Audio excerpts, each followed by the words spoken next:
आप सबको हम फिर से आज की आराधना की सभा में स्वागत करते हैं। परमेश्वर भला है, उसकी करुणा सदा की है। आइए फिर से ये मौका है कि हम परमेश्वर की, आज जबकि परमेश्वर का दिन है, हम परमेश्वर के नाम की स्तुति, प्रशंसा और महिमा करेंगे। इससे पहले कि परमेश्वर की आराधना में चलेंगे, मैं आपको याद दिलाना चाहता हूँ भजन संहिता उसका 147 में इस प्रकार लिखा है, यहाँ की स्तुति करो क्योंकि वो भला है। उसकी स्तुति करनी मनोभावना है, मनोभावनी है, क्योंकि परमेश्वर हमारा अति सुंदर है। 10,000 से भी सुंदर परमेश्वर है। आइए सुंदर परमेश्वर का जो कि मनोभावना है, हम मिलकर कुछ गीतों को गाएंगे, परमेश्वर के नाम की महिमा करेंगे, आनंद करेंगे। गीत आप जानते हैं, यहोवा चरवाहा मेरा, कोई घटी मुझे नहीं है। सब कोई मिलकर मेरे साथ परमेश्वर की आराधना करें।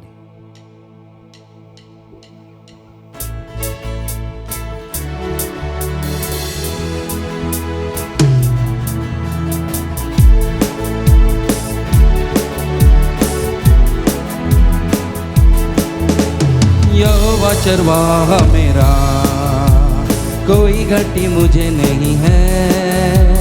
हरी चराइयों में मुझे स्नेह से चराता वो है। यहोवा चरवाहा मेरा, कोई घटी मुझे नहीं है। हरी चराइयों में मुझे स्नेह से चराता वो है। शत्रु के सामने मैं जो बिछाता है, प्रभु ने जो तैयार की, मन मेरा मगन है। शत्रु के सामने मैं जो बिछाता है, प्रभु ने जो तैयार की, मन मेरा मगन है। मिलकर कहें, यहोवा चरवाहा मेरा, कोई घटी मुझे नहीं है। हरी चराइयों में मुझे स्नेह से चराता वो है। आगे आइए इसको कहेंगे, प्रभु जी सिर पर वो तेल मला है, अभिषेक मुझे किया है, दिल मेरा भर गया है और मन मेरा मगन है। प्रभु जी हालेलुया। सिर पर वो तेल मला है, अभिषेक मुझे किया है। सिर पर वो तेल मला है, अभिषेक मुझे किया है। दिल मेरा भर गया है और उमड़ भी रहा है। एक बार और कहेंगे, सिर पर तेल मला है, अभिषेक मुझे किया है। दिल मेरा भर गया है और उमड़ भी रहा है। यहोवा चरवाहा मेरा, हाँ प्रभु जी, कोई घटी मुझे नहीं है। हरी चराइयों में मुझे स्नेह से चराता वो है। यहोवा, यहोवा चरवाहा मेरा, कोई घटी मुझे नहीं है।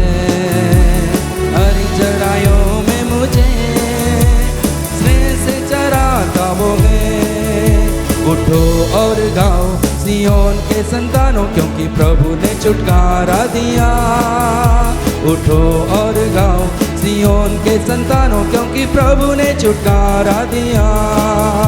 उठो और गाओ सियोन के संतानों, क्योंकि प्रभु ने छुटकारा दिया। उठो और गाओ सियोन के संतानों, क्योंकि प्रभु ने छुटकारा दिया। दिलों को खोलो और आनंद मनाओ, दिलों को खोलो और आनंद मनाओ। दिलों को खोलो और आनंद मनाओ, क्योंकि राजा प्रभु है, क्योंकि राजा प्रभु है। यीशु ने हमें छुड़ाया है, पापों की जाल से, मृत्यु के बंधन से छुड़ाया है यीशु ने हम सबको। और कहे प्रभु जी, प्रभु हालेलुया। यीशु ने हमें छुड़ाया है पापों की जाल से। यीशु ने हमें बचाया है शैतान की जाल से। यीशु ने हमें छुड़ाया है पापों की जाल से। यीशु ने हमें बचाया है शैतान की जाल से। तो गाओ हालेलुया, तो गाओ हालेलुया, तो गाओ हालेलुया, तो गाओ हालेलुया। यीशु ने हमें छुड़ाया है पापों की जाल से, यीशु ने हमें बचाया है शैतान की चाल से। तो गाओ हालेलुया, तो गाओ हालेलुया, तो गाओ हालेलुया, तो गाओ हालेलुया। शालोम शांति और सलाम लाए हैं आपके नाम, शालोम शांति और सलाम मेरे यीशु का पैगाम। ओ शालोम शांति और सलाम लाए हैं आपके नाम, शालोम शांति और सलाम मेरे यीशु का पैगाम। तो गाओ हालेलुया, तो गाओ हालेलुया, तो गाओ हालेलुया, तो गाओ हालेलुया, तो गाओ हालेलुया, तो गाओ हालेलुया, तो गाओ हालेलुया, तो गाओ हालेलुया। बोले यीशु मसीहा की जय। आइए हम अपने आंखों को बंद करेंगे। सचमुच में जिन दिनों के बीच में जो हम रह रहे हैं, इसमें हम परमेश्वर की आशीषों को, उसकी करुणा, उसकी दया, जो भलाई जो हमारे लिए है, आइए उसे कहे प्रभु जी मैं अपने हृदय को तेरे पास लेकर आया हूँ प्रभु जी, और मैं ये कहता हूँ पिता कि करुणा और भलाई सदा मेरे साथ बनी रहते ही प्रभु जी।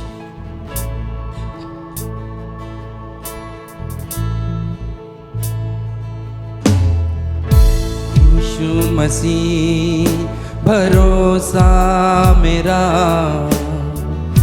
तू ही सहारा है मेरा, मुश्किल समय में तू ही दिलासा, साथ रहेगा तू सदा। यीशु मसीह तू भरोसा मेरा, तू ही सहारा है मेरा, मुश्किल समय में तू ही दिलासा, साथ रहेगा तू सदा। करुणा भलाई तेरी सदा रहेगी मुझ पर, तेरी विश्वास योग्यता देखूंगा मैं उम्र भर,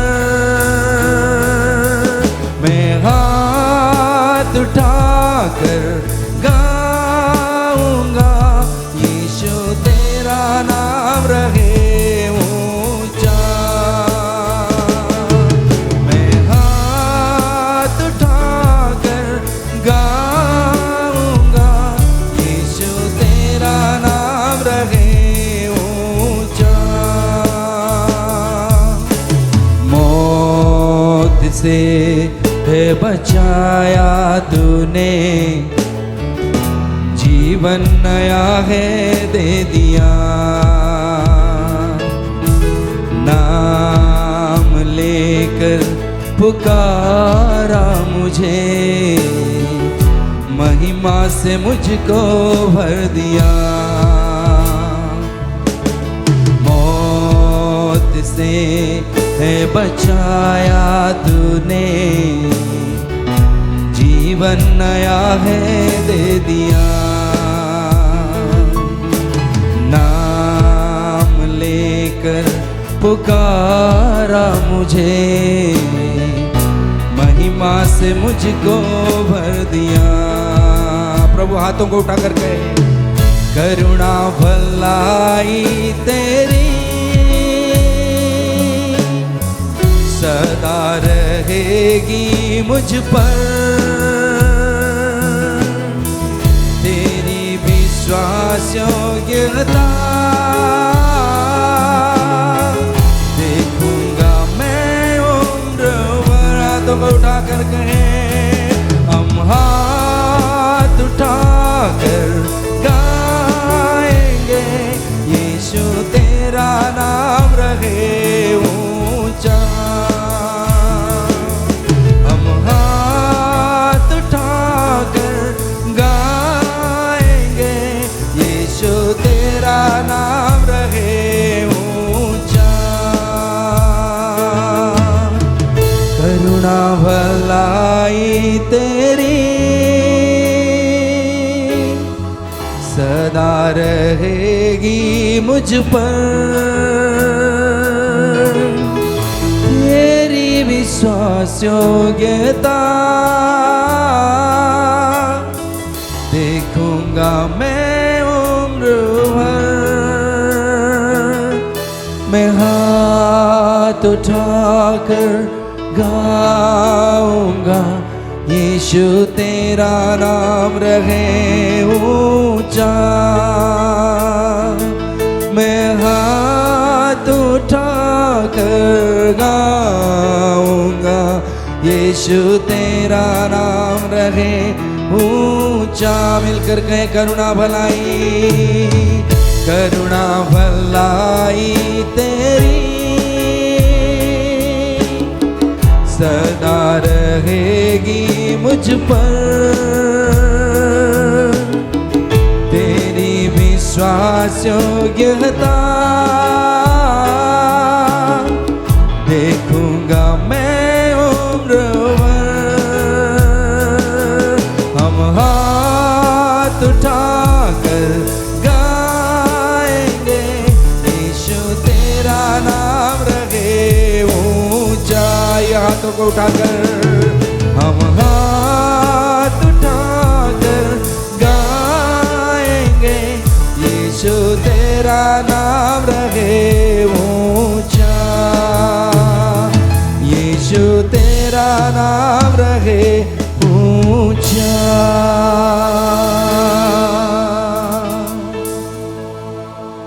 यीशु तेरा नाम ऊंचा है, यीशु तेरा नाम ऊंचा है, यीशु तेरा नाम ऊंचा है, सबसे ऊंचा है।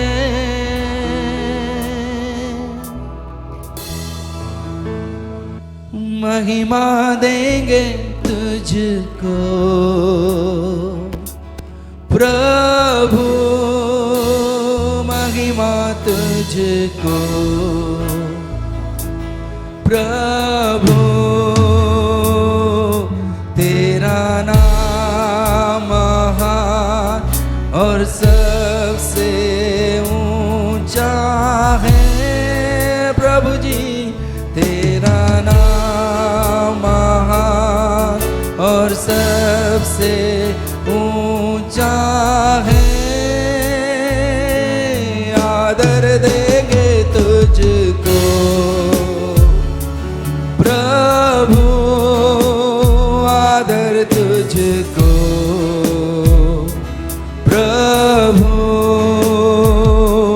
तेरा नाम महान और सबसे ऊंचा है। तेरा नाम महान और सबसे ऊंचा है। एक बार और, तेरा नाम महान और सबसे ऊंचा है। प्रभु हम आपका धन्यवाद करते हैं आपकी हुजूरी के लिए। सारी आदर महिमा जलाल खुदावन हम आपको देते हैं यीशु मसीह के नाम से। परमेश्वर आप सबको आशीष दे। मेरे प्रियो कलीसिया के सभी सदस्यगण और साथ ही साथ आज जितने भी लोग इस कार्यक्रम से जुड़ रहे हैं, मैं आप सबों को प्रभु यीशु मसीह के नाम में अभिवादन करता हूं। मैं विश्वास करता हूं कि सामर्थी परमेश्वर का कृपामय हाथ आपके ऊपर पिछले सप्ताह बना रहा और वो आपको संभाले रखा है, और आज आपको उसने मौका दी है कि आप उसके चरणों में आएं और उसके भवन के उत्तम उत्तम पदार्थों से तृप्त हो जाएं। मैं विश्वास करता हूँ परमेश्वर लगातार इन दिनों में हम लोगों से बातचीत कर रहा है। वो भला परमेश्वर है और वो कुछ भी ऐसी चीज़ें हमसे नहीं रख छोड़ना चाहता है जिसके कारण हम उसके आशीषों को खो जाए, या तो जो है परमेश्वर की योजना में हम लोग जो है असफल हो जाए। सो हमेशा ही हमारे साथ हमारी ज़रूरत के अनुसार व्यवहार करता है, हमसे बातचीत करता है। मैं विश्वास करता हूँ कि आज फिर से एक बार परमेश्वर हम लोगों से बातचीत करने जा रहा है, और इस सप्ताह के दरमियान, मेरी प्रार्थना के दरमियान, परमेश्वर ने मेरे अंदर में एक शब्द डाला और बाद में मुझे ये एहसास हुआ कि परमेश्वर चाहता है कि मैं इसके विषय में बातचीत करूं, और वो शब्द था तेजस्वी कलीसिया। सो जी हाँ, और मैं पूरे सप्ताह भर इसके विषय में सोते उठते जो है मैं विचार करता रहा, प्रार्थना करता रहा और प्रभु से अगुवाई मांगता रहा कि इसके संबंध में आज आप जो कुछ बतलाना चाहते हैं मुझे प्रकट करें। सो परमेश्वर ने कुछ बातें मुझसे प्रकट की है और आज मैं आपके साथ इसके विषय में बांटने जा रहा हूँ। सो हमारे संदेश का जो शीर्षक है तेजस्वी कलीसिया, और मैं आज इस तेजस्वी कलीसिया के विषय में आपसे मैं बातचीत करूँगा, और मैं निश्चित करना चाहता हूँ कि हम सभी लोगों का सदस्यता तेजस्वी कलीसिया में पंजीकृत हो जाएं। क्या आपकी सदस्य तेजस्वी कलीसिया में पंजीकृत हो चुका है? यह बहुत जरूरी है मेरे प्रियो। वैसे तो आज मसीह समाज जो है किसी न किसी कलीसियाओं से जुड़े हुए हैं। सारे मसीह लोग जो है किसी न किसी कलीसिया से जुड़े हुए हैं। जैसे हम लोगों की कलीसिया इटर्नल लाइफ फाउंडेशन कलीसिया कहलाती है, उसी तरह और भी अनेक कलीसियाएं हैं जैसे हम लोग बहुत ही अच्छी रीति से जानते हैं। CNI की कलीसिया, GL की कलीसिया, पेंटिकोस्टल कलीसिया, मेथोडिस्ट कलीसिया और मॉर्मन कलीसिया, बहुत सारी कलीसियाएं हैं आज जो इस पृथ्वी पर जिसके द्वारा मसीह लोग जुड़े हुए हैं, और हम लोग जो है किसी न किसी कलीसिया से जुड़े हैं और अपनी पहचान उस कलीसिया के द्वारा हम लोग बताते हैं, और ये बहुत अच्छी बात है कि हम किसी न किसी कलीसिया से जुड़े हुए हैं। परंतु मेरे प्रियो, जिस कलीसिया को प्रभु यीशु मसीह ने आरंभ किया और समय के परिपूर्णता में उस कलीसिया को जो वो लेने के लिए आएंगे, उसने उस कलीसिया को तेजस्वी कलीसिया कह के पुकारा है। तेजस्वी कलीसिया, और परमेश्वर चाहता है कि हम लोग इस तेजस्वी कलीसिया के जो है सदस्य बने, क्योंकि उसी कलीसिया को यीशु मसीह लेने के लिए आ रहा है। पिछले कुछ सप्ताह पहले मैंने आपको बताया था मसीह के विवाह के विषय में, मेमने के विवाह के विषय में। प्रकाशित वाक्य 19 अध्याय में लिखा है कि आओ हम आनंदित हो और मगन हो, क्योंकि मेमने का विवाह आ गया, उसके दुल्हन ने अपने आप को तैयार कर लिया है। मेरे प्रिय, हम सभी लोग जानते हैं कि मसीह के दुल्हन कौन है, मसीह की पत्नी कौन है, वो है कलीसिया। क्योंकि जब हम इफिसियों के पत्री उसके 5वें अध्याय को पढ़ते हैं तो वहाँ पति पत्नी के संबंध में परमेश्वर बातचीत करता है और कुछ निर्देश देता है, और आखिरी में चल के बताता है कि यह तो भेद की बात है जो मसीह और कलीसिया से संबंधित है। पति और पत्नी, उसी तरह मसीह और कलीसिया। यीशु मसीह की दुल्हन जो है कलीसिया है, और वो आज से 2000 साल पहले वो पृथ्वी पर आकर उसने शुरुआत की। और जो है समय की परिपूर्णता अब लगभग जो है आ गया है, वो समय आ गया है कि अब वो अपनी दुल्हन को लेने के लिए आए। हम सभी लोग जानते हैं कि पिंतकुस्त के पर्व के दिन जब शिष्य लोग उपरौठी कोठी में इकट्ठे थे, हम लोग जानते हैं प्रेरितों के काम 2 अध्याय को जब हम लोग पढ़ते हैं तो उस दिन पवित्र आत्मा जो है उस 120 लोगों के मंडली पर उतरा और जो है उसी दिन इस कलीसिया का शुरुआत हुआ।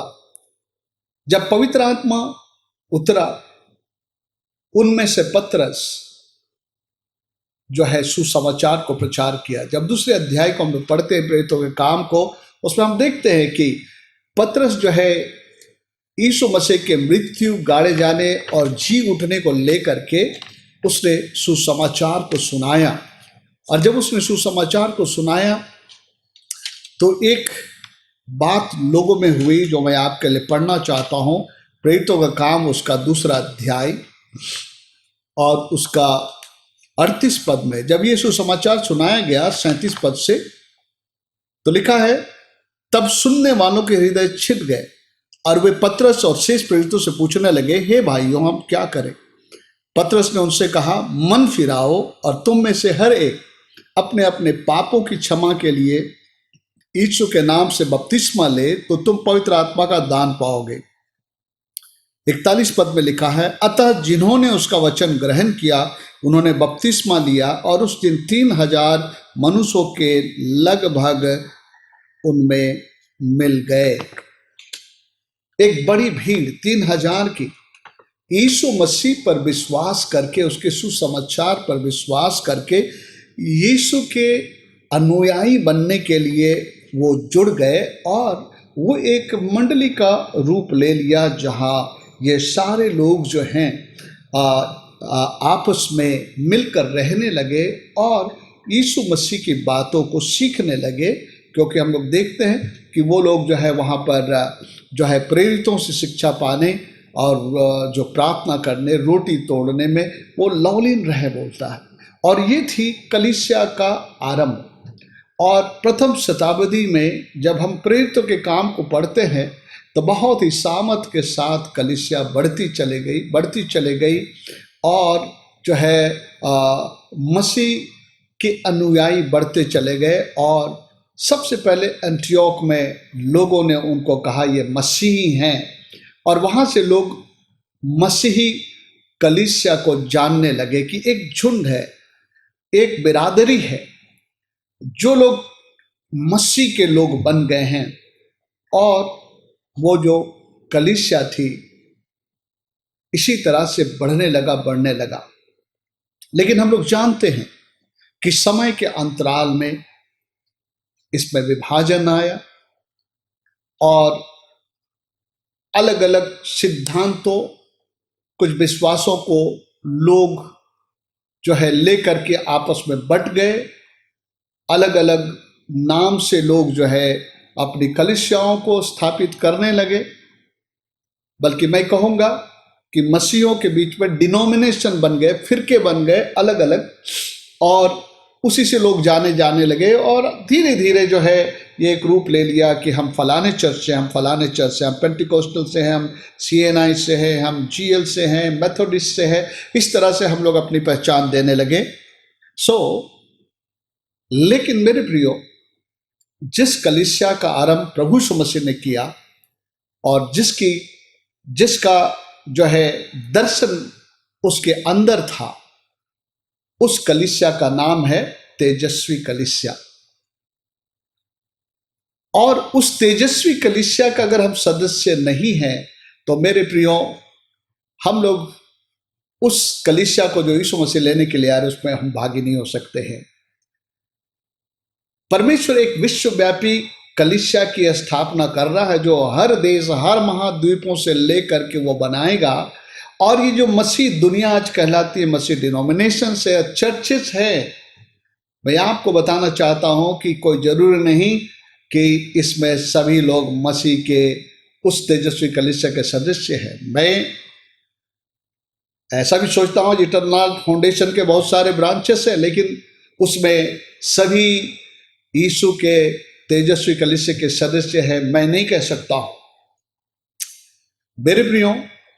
इसलिए कोई भी एक चर्च जो है या कलीसिया जो है, उसमें से कई लोग रह जाएंगे प्रभु यीशु मसीह के आगमन में, क्योंकि वो तो उन्हीं को अपने साथ लेगा जो लोग तेजस्वी कलीसिया के जो है उस मापदंड में जुड़े हैं।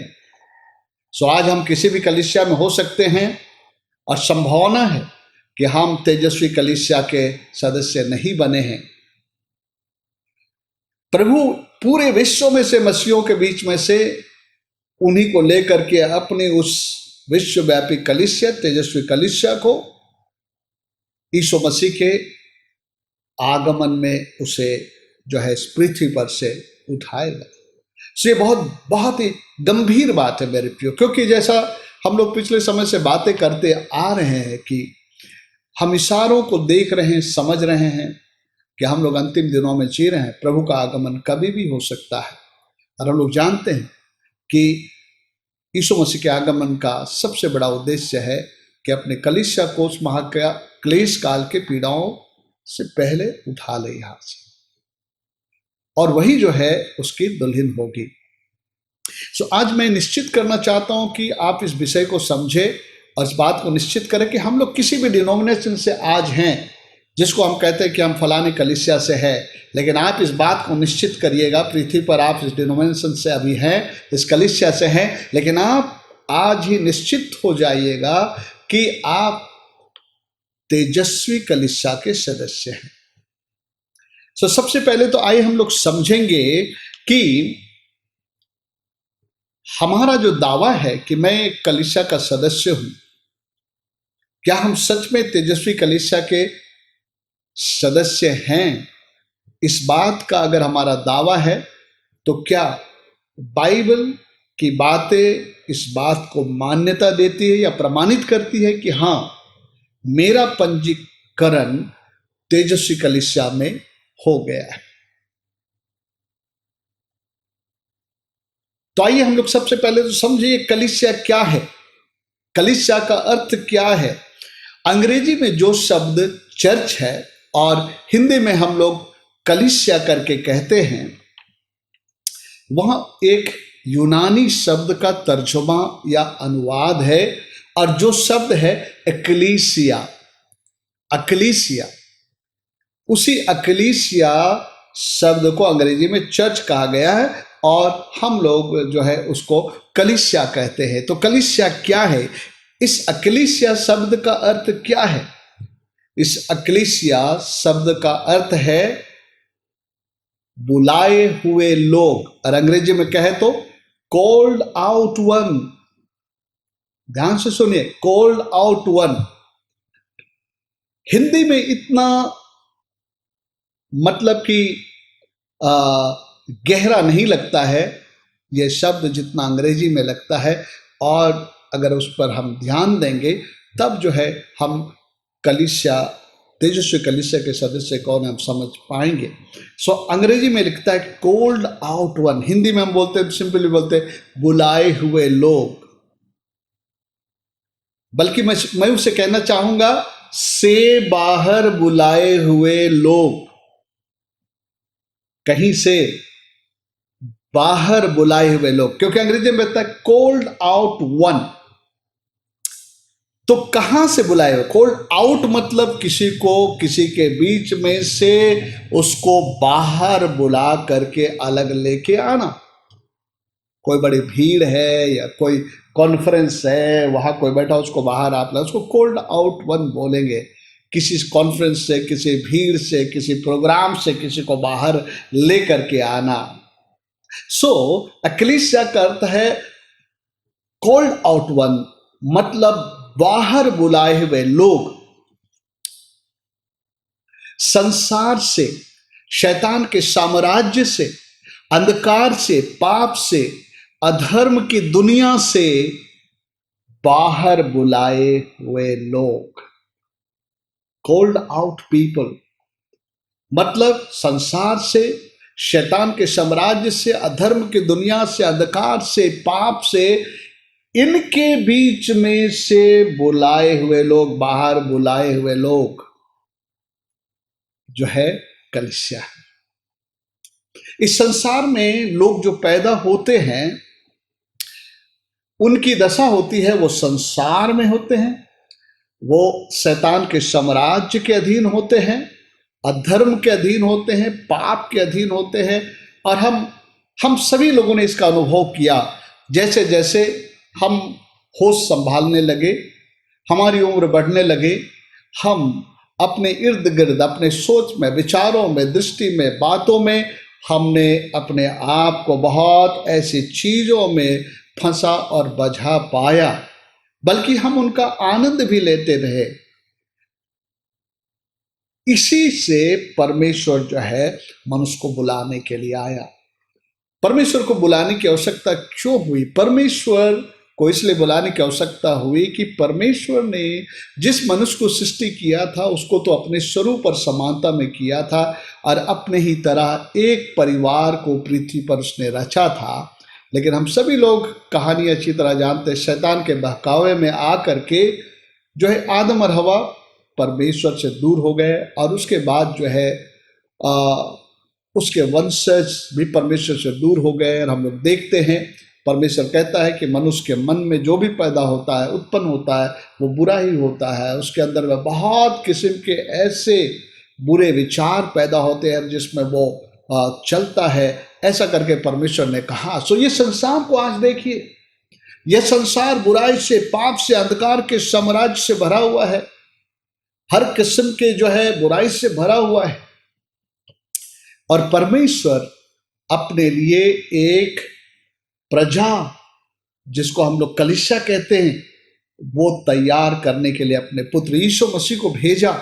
और जब यीशु मसीह आते हैं तो वो उन्होंने उस संसार में से लोगों को बुलाना शुरू किया, उस संसार में से लोगों को बुलाना शुरू किया। इसके पहले कि मैं आगे बढ़ूं, मैं आपको उस बात के विषय में बताना चाहता हूं, उस बात का एक वचन देना चाहता हूं। इफिसियों के पत्री, जो मैंने बताया कि यीशु मसीह लोगों को एक प्रकार की दुनिया से, जो पाप की दुनिया, अंधकार की दुनिया, शैतान का दुनिया है, अधर्म का दुनिया है, भ्रष्टाचारी की दुनिया है, और उस दुनिया से बुलाने के लिए आया।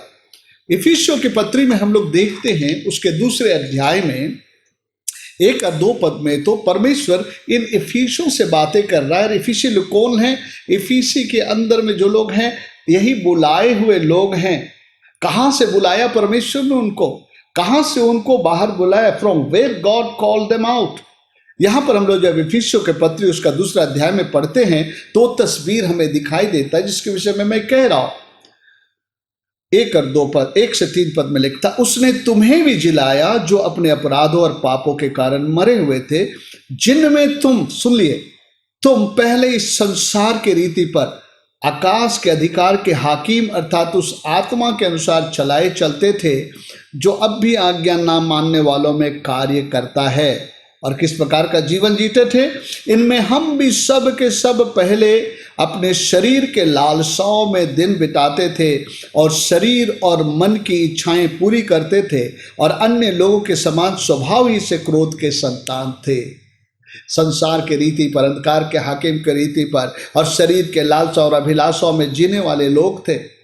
गलतियों के पत्री उसका 5 का 19 पद से लिखता है, शरीर के काम तो प्रकट है, अर्थात व्यभिचार, गंदे काम, लुचपन, मूर्ति पूजा, टोना, ईर्ष्या, क्रोध, फूट, विधर्म, मतवालापन, लीला क्रीड़ा और भी ऐसे ऐसे काम जिसके विषय में पहले कह चुका हूं। ऐसे ऐसे काम करने वाले परमेश्वर के राज्य के भागीदार नहीं होंगे। सो ये एक दुनिया है, एक सिस्टम है, एक प्रणाली है जिसके अंदर में इंसान जीता है, और वो जीवन परमेश्वर के जो है अपेक्षित जीवन से बिल्कुल विपरीत है, उल्टे है, बल्कि वो शैतान को प्रसन्न करने वाला जीवन है। इसीलिए जो है परमेश्वर लोगों को बुलाता है। हम लोग देखते हैं कि आ, आ, यीशु मसीह जब आए तो लोगों को बुलाने लगे, वो आकर के परमेश्वर के राज का संदेश देने लगे। और हम लोग देखते हैं मत्ती उसका 4 का 19 पद में यीशु मसीह पतरस और शमौन नाम के दो भाइयों को, जो लोग मछुए थे, उनका धंधा मछली पकड़ना था, प्रचार के दरमियान उसने उन लोगों को बुलाया और कहा कि मेरे पीछे हो लो। मत्ती रचित सुसमाचार उसका 4 का 19 पद में। आइए हम लोग पढ़ लेते हैं इसको। मत्ती रचित सुसमाचार और उसका 4 अध्याय और उसके 19 पद में हम लोग देखते हैं कि यीशु चलते जाते थे, लोगों से बातचीत करते रहते थे और उनको फिर बुलाते थे। 18 पद से हम पढ़ते हैं, गलील के झील के किनारे फिरते हुए उसने दो भाइयों अर्थात शमौन को, जो पतरस कहलाता, और उसके भाई अंद्रियास को, शमौन और अंद्रियास, जो झील में जाल डालते देखा क्योंकि वो मछुए थे। यीशु ने उनसे कहा, मेरे पीछे हो लो। वो लोग एक बड़े मछुआरों के झुंड में थे, वो अपना धंधा कर रहे थे, वो अपना काम कर रहे थे, लेकिन यीशु मसीह उनके बीच में से उनको बुलाता है, कहता है कि मेरे पीछे हो लो तो मैं तुझे मनुष्यों को पकड़ने वाले मछुआ बनाऊंगा। फिर हम लोग देखते हैं मत्ती रचित सुसमाचार उसके 9 अध्याय में उसके 9 पद में देखते हैं, मत्ती नाम का एक महसूल लेने वाला था। महसूल लेने वाले लोग का जीवन उतना अच्छा नहीं था। वो लोग ठगी करने, लोगों से ज़्यादा वसूलने और इस प्रकार के जो लोग होते थे और जिनको लोग जो अच्छा नहीं मानते थे, एक ऐसे दुनिया का व्यक्ति था जो लोगों से जो है ज़्यादा पैसे ले लेता था, है ना। और यहाँ पर लिखा 9 पद में, वहाँ से आगे बढ़कर यीशु ने मत्ती नामक एक मनुष्य को महसूल की चौकी पर बैठे देखकर उससे कहा, मेरे पीछे हो लो। ये क्या था? उसको वो अपने पीछे आने के लिए बुला रहा था। यानी कहीं से परमेश्वर लोगों को बुला रहा है, कॉल्ड आउट वन, कहीं से लोगों को वो बुला रहा है। एक बड़ी भीड़ है और वो भीड़ जो है परमेश्वर की इच्छा के बाहर जीने वाले भीड़ है, उसको वो बुला रहा है। आइए एक वचन और हम लोग पढ़ेंगे, पहला पत्रस उसका 2 का 9 पद। यहाँ पर भी हम देखते हैं ये कलीसिया कौन है, ये जो एक्लीसिया कौन है, वहाँ पर बहुत अच्छी तरह से लिखा है। पहला पत्रस और उसका 2 का जो है 9 पद में इस प्रकार से लिखा है, पर तुम एक चुना हुआ वंश और राजपदधारी, याजकों का समाज और पवित्र लोग और परमेश्वर के निज प्रजा हो, इसलिए कि जिसने तुम्हें अंधकार में से अपनी अद्भुत ज्योति में बुलाया है, उसके गुणों को प्रकट करे। देखिए, बुलाया कहां से? अंधकार की दुनिया में से तुम्हें बुलाया है। सो मेरे प्रियो, हम लोग देखते हैं कि इस पाप में संसार में से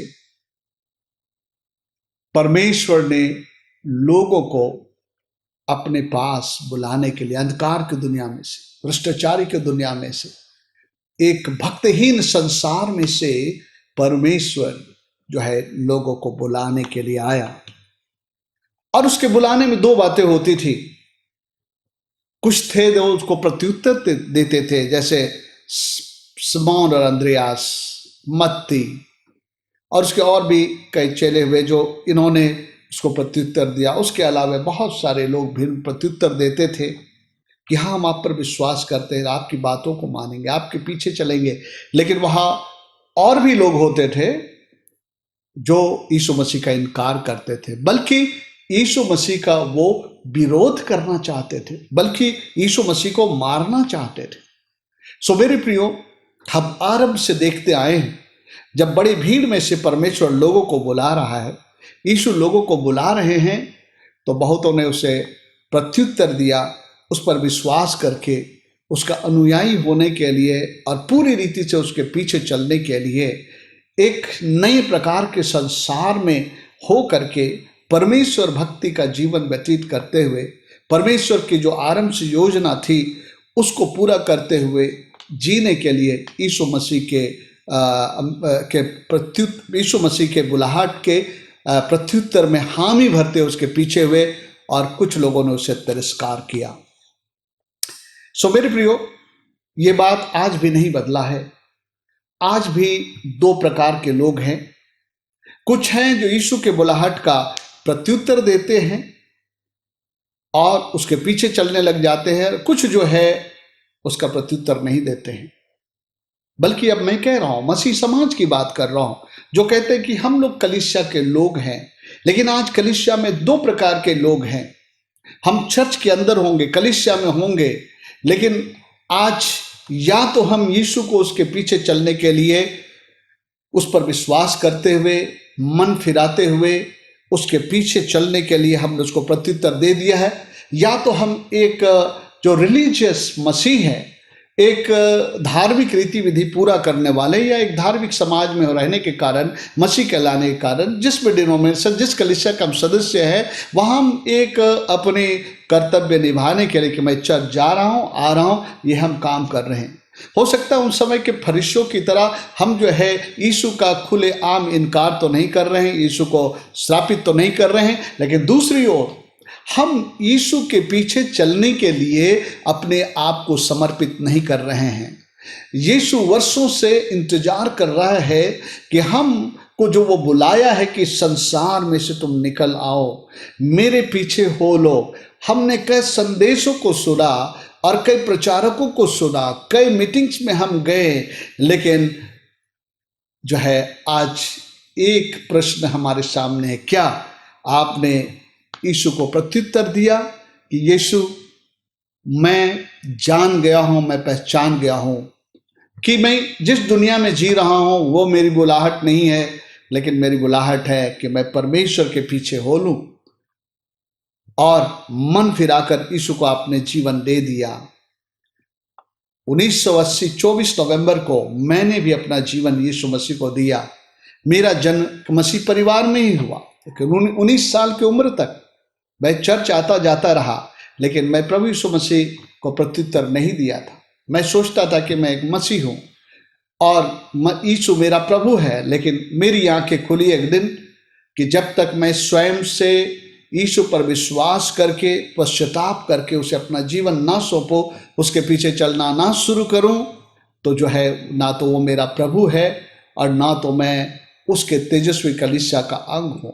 और मैंने प्रत्युत्तर दिया 24 नवंबर 1980 को कि यीशु, मैं विश्वास करता हूं आप मेरे उद्धार करता है, मेरे पापों के लिए आपने दंड सहा है, और उस पाप से छुड़ाने के लिए जो तुझ चाहता है कि मैं मन फिराऊं और तेरे पास लौट आऊं और तेरे पीछे चलने लगूं, आज मैं ये करना चाहता हूं। मैंने ये किया। उस दिन मेरे बहुत सारे मित्र मेरे साथ बैठे थे, जिस सभा में हम लोग गए थे। हम सारे मित्र मिल करके इस संसार की जिंदगी जीते थे। आप समझ सकते हैं आज जवानों का झुंड किन किन बातों में फंसा होता है। और उस दिन अपने सारे दोस्तों के बीच में अकेला था, जो मैंने प्रत्युत्तर दिया यीशु मसीह को, प्रभु यीशु, मैं आज आपके पास आता हूं। अब मैं इस संसार को, शैतान के मार्ग को मैं छोड़ना चाहता हूं। मैं अपनी आत्मा को विनाश में नहीं जाने देना चाहता हूं। मेरे कई मित्र मेरा मजाक भी उड़ाए। मुझे दुख है कि मेरे कुछ मित्र जो है आज संसार के में ऐसा जीवन जी रहे हैं कि 24 घंटे वो शराब के नशे में रहते हैं, और कई लोग जो है बिल्कुल बिगड़ सा गए हैं। लेकिन प्रभु का मैं धन्यवाद करता हूं कि मैं उस दिन प्रभु को प्रत्युत्तर दिया और प्रभु ने मेरे जीवन को बदल दिया। वो लोग भी मसीही हैं। इसलिए मैं कह रहा हूं कि आज हम किसी न किसी कलीसिया से जुड़े हैं, लेकिन उस कलीसिया को प्रभु यीशु मसीह लेने नहीं आ रहा है, लेकिन वो तेजस्वी कलीसिया को लेने के लिए आ रहा है। सो मेरे प्रियो, कलीसिया या एक्लीसिया का अर्थ है बुलाए हुए लोग, संसार से, शैतान के साम्राज्य से, अंधकार से, पाप से, अधर्म से, जो है वहां से बुलाए हुए लोग। सो मेरे प्रियो, यहां से मैं आपको आगे बतलाऊंगा मैंने कहा कि हम सबको तेजस्वी कलीसिया के सदस्य का पंजीकरण करना है, उस पर हमारा नाम दर्ज होना जरूरी है। आज हम जिस भी कलीसिया के हैं वहाँ के मुताबिक हमारा नाम उनके रजिस्टर में दर्ज है, हम वहाँ के सदस्य कहलाते हैं, इस कलीसिया के सदस्य कहलाते हैं। ये तो हमारा पृथ्वी में अपना एक जो प्रबंध है जिसमें हमको शामिल होना है। लेकिन मेरे प्रियो, हमको अपना नाम तेजस्वी कलीसिया के रजिस्टर में रजिस्टर करना है। और जैसा मैंने आपको बताया कलीसिया का अर्थ क्या है, सो तेजस्वी कलीसिया का सदस्य बनने के लिए जो मैंने कहा कि परमेश्वर का एक ही विश्वव्यापी कलीसिया होगा, जो कि हर कलीसियाएं जो कहलाती हैं पृथ्वी पर, उन कलीसियाओं में से वो उन लोगों को चुन लेगा जो तेजस्वी कलीसिया के मापदंड में जीवन को जी रहे हैं, और वही उनका जो है देह होगा, वही उसकी दुल्हन होगी। तेजस्वी कलीसिया का सदस्य होने के लिए या सबसे पहली बात है कि यीशु को मन फिराव के साथ अपना जीवन सौंपे। यीशु मसीह में उनका जीवन बनाया जाना है। यीशु उनका नींव होना चाहिए, यीशु पर उनको जीवन को बनाना चाहिए। मत्ती रचित सुसमाचार 16 अध्याय में यीशु मसीह कहते हैं कि मैं अपनी कलीसिया इस चट्टान पर बनाऊंगा और अधोलोक के फाटक उस पर प्रबल नहीं होंगे। यीशु मसीह अपनी कलीसिया बना रहा है और कह रहा है उसका नींव मैं चट्टान पर डालूंगा। यह चट्टान कौन है? स्वयं यीशु मसीह है, स्वयं यीशु मसीह।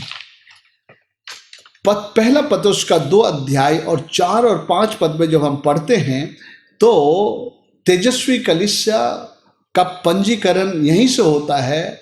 सबसे पहला लक्षण है उस तेजस्वी कलीसिया में शामिल होने का, वो क्या है? चौथा पद से लिखा है 4 और 5 पद में, पहला पत्रुस 2 अध्याय 4 और 5 पद। उसके पास आकर, किसके पास? जिसे मनुष्यों ने तो निकम्मा ठहराया।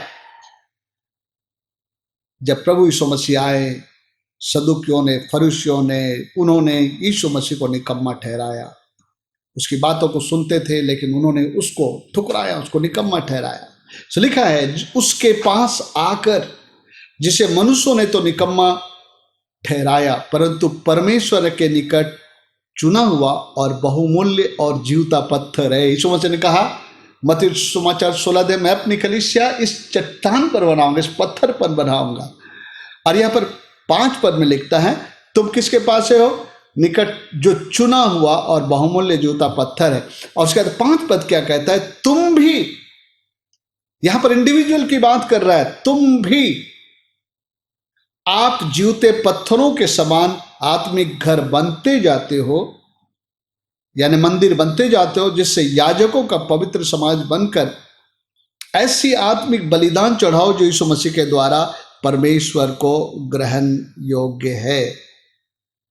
यानी कि जो व्यक्ति यीशु को प्रभु करके अपने जीवन में स्वीकार किया, अपने पापों से मन फिराया और अपना जीवन उसको सौंप दिया है, वो यीशु मसीह में नींव डाल करके जो है उस कलीसिया का जो इमारत है उसमें वो जुड़ गया है। तुम आप भी जीवते पत्थरों के नाए। मेरे प्रियो, याद रखें, मरे पत्थरों से कलीसिया नहीं बनता। इसलिए इसके पहले कि वो कलीसिया का अंग बने, परमेश्वर को उसे जिलाना होता है। इसीलिए तो इफिसी 2 अध्याय के 1 पद में लिखता है उसने तुम्हें भी जिलाया। हम और आप पाप और अपराधों में मरे होते, लेकिन उसने तुम्हें भी जिलाया जो पाप और अपराधों में मरे हुए थे। आदम से परमेश्वर ने कहा था भले और बुरे के ज्ञान के वृक्ष के फल को ना खाना, नहीं तो तुम मर जाए। आदम और हवा ने वो फल खाया और वो मर गए। आदम और हवा जीवते पत्थर नहीं रह गए, लेकिन वह मरे हुए पत्थर हो गए। मरे हुए पत्थर से परमेश्वर की का मंदिर या कलीसिया नहीं बनता है, जीवित पत्थरों से। और जीवित पत्थर कब होता है? जब हम यीशु को प्रभु करके ग्रहण करते हैं तो हमें पाप में मरी हुई दशा से वो जिलाता है। यूहन्ना सुसमाचार में कहता है उनके विषय में, जो मेरी सुनकर मेरे भेजने वाले की प्रतीति करता है वो मृत्यु में से पार होकर के जीवन में प्रवेश कर गया है। हर एक ऐसा व्यक्ति जो यीशु मसीह पर विश्वास करके प्रत्युत्तर दे करके नया जन्म पाया और ग्रहण किया प्रभु यीशु मसीह को, वो जो है उस तेजस्वी कलीसिया में अपना नींव डाल दिया है। Praise the Lord. तो ये सबसे पहली बात है तेजस्वी कलीसिया का सदस्य होने के लिए। जो सबसे पहली बात है कि उस व्यक्ति को नया जन्म पाना होगा, उस व्यक्ति को उद्धार का अनुभव करना होगा। और वो कैसे होगा कि यीशु मसीह जो हमारा उद्धार करता है उस पर विश्वास करना है। केवल विश्वास ही नहीं करना है बल्कि अपने पापों से मन फिराना है, उसको अपना जीवन देना है कि प्रभु यीशु मसीह अब मैं संसार को छोड़ करके सलीब को लेकर के तेरे पीछे चलूंगा और कभी भी मैं पीछे ना लौटूंगा।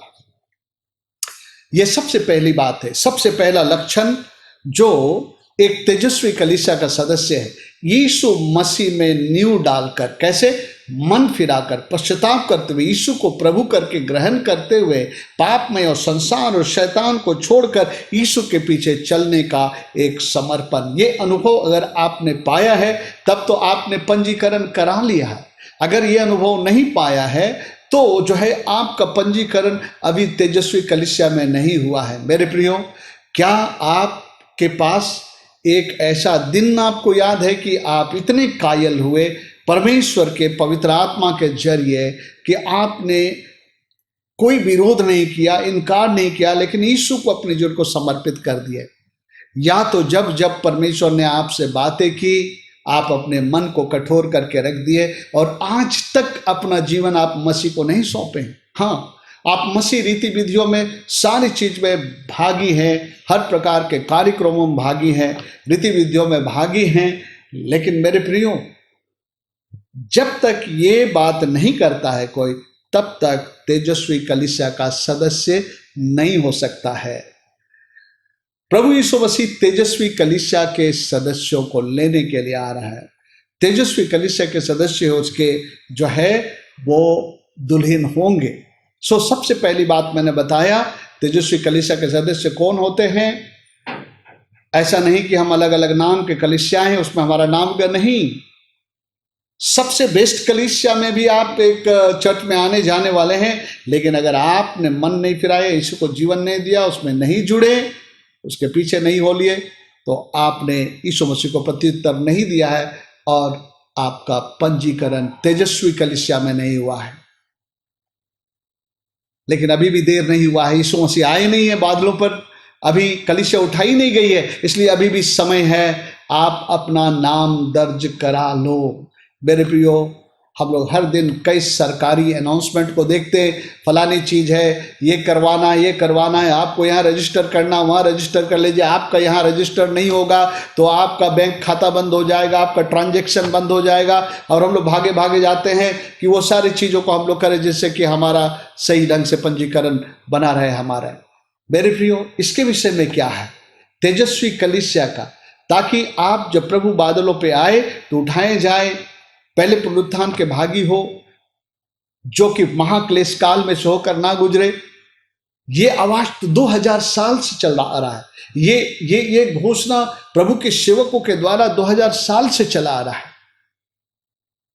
आपको जितना समय मिला और आपको सुनने का मौका मिला, इसके दरमियान क्या आपने प्रत्युत्तर देने की कोशिश की? मैं आपसे यह भी कहना चाहता हूं, बहुत दुख की बात है कि आज बहुत सारे लोग ऐसे प्रचारकों को, ऐसे सेवकों को जो सत्य का प्रचार करते हैं, जो परमेश्वर के राज के बारे में बतलाते हैं, ऐसे लोगों को लोग इनकार कर देते हैं। ऐसे लोगों के सभाओं में लोगों को जो है जाने के लिए उत्साहित नहीं करते, बल्कि बहुत बार मना कर देते हैं कि ऐसे सभाओं में ना जाए। मेरे प्रियो, मैं आपसे कहना चाहता हूं, अभी भी समय है निश्चित करने का कि मैंने अपना नाम पंजीकरण करा लिया है। मैंने तो 24 नवंबर 1980 को अपना करवा लिया था। क्या आपने करवाया है? क्या आपको याद है? आप बिल्कुल कॉन्शियसनेस में जान सकते हैं कि मैंने ये कार्य कर लिया है, तो प्रेज द लॉर्ड, आपने जो है उसमें अपना पंजीकरण करवा लिया। मेरे प्रियो, केवल पंजीकृत हो जाने से ही काफी नहीं है, उसके और भी लक्षण है कि वो लक्षण भी हमारे जीवन में होना चाहिए। तो नंबर 1 लक्षण क्या है कि हमने गंभीरता से यीशु के पीछे होने का प्रत्युत्तर दे दिया और हम जो है उसके पीछे चलने के लिए तैयार हो गए हैं और हम उस तेजस्वी कलीसिया के जो है अंग बन गए हैं।